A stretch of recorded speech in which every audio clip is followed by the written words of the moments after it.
What's up, everybody? Welcome to Podcast Now Plus. I'm Alex, and in this video, I want to go over a collection of news stories for February 1st, 2023. Starting at number 1, Amnesia The Bunker was delayed. It's now coming out May 16th, and the reason is a pretty unique one and a pretty serious one, so I wish them all the best. Pretty much, they had a tough winter, the development team. They had a slew of illnesses that affected the development because they're so small. That obviously affected it quite a bit. So once again, coming out May 16th. I think the game looks pretty darn cool. We haven't seen too much about it. I've talked about frictional games kind of up and down. Like, they have made some incredible games and incredible horror games even. But they've also had some misses. So Amnesia is probably the place they feel the most at home. I wish this game all the best. And May 16th, in the middle of May, not great, especially for a small game like this. It's going to take this game being unique and this game being very good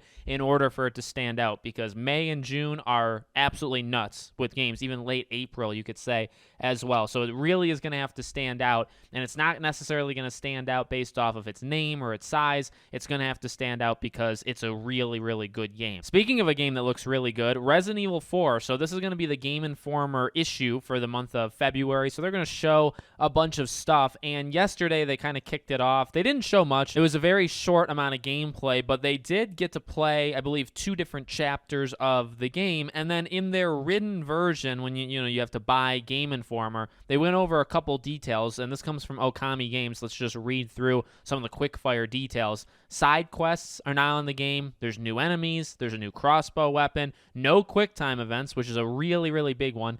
Can carry multiple knives. R3 is used to command Ashley. Capcom didn't want to start from scratch, but turn everything to 11. So like I said, I mean, nothing mind-blowing. I mean, these are all new things, like 100% for sure, but the no QuickTime events, I think, is one thing that a lot of people are kind of thanking them, in the comments or in the thread of Twitter. I'd say generally it's being well-received, and this is a big game, right? After Hogwarts Legacy and with Jedi Survivor, I guess, being delayed, this probably is the next gigantic game at the end of March. A lot of people are looking forward to it. Now I want to talk about PlayStation Plus. So we got the February games of the month. They're always leaked, right? They're always leaked ahead of time by like a few days up until about a week, and they're always right. It's from the same source every single time. It's a good month, okay? Evil Dead the game being the standout, but even like Mafia, those are the 2 that stand out for me. Ali World though, Destiny 2, Beyond Light. So pretty big month. Now, one other thing to talk about with PlayStation Plus is they're eliminating the games in the PlayStation Plus collection. Now, I don't remember the list. I don't have the list in front of me.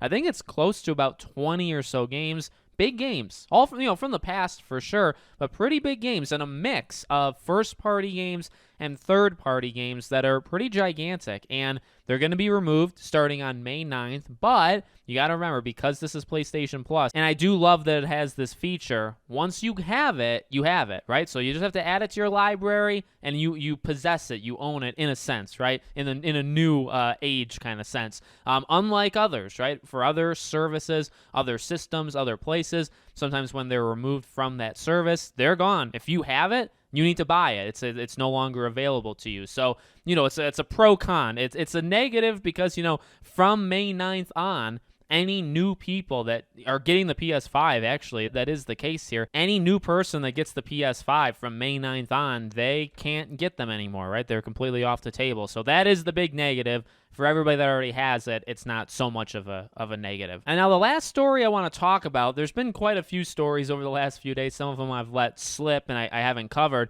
But one of them I found super interesting was this PSVR 2 talk. So if you didn't know or you're trying to catch up, so Bloomberg, which is pretty reliable normally, right? At least from the gaming industry. I don't follow them for actually anything, but they'll pop up for gaming. They're pretty good. And they had talked about how, from their sources, Sony had slashed the production numbers for the PSVR by half. And it made the rounds. And people were saying, and honestly, and let me throw in my personal opinion, I wouldn't doubt that the PSVR 2 isn't all that popular. In fact, if anything, Bloomberg saying that did get people to be quite honest about how they felt, about the PSVR 2. And there's some very good points, whether you like it, whether you don't.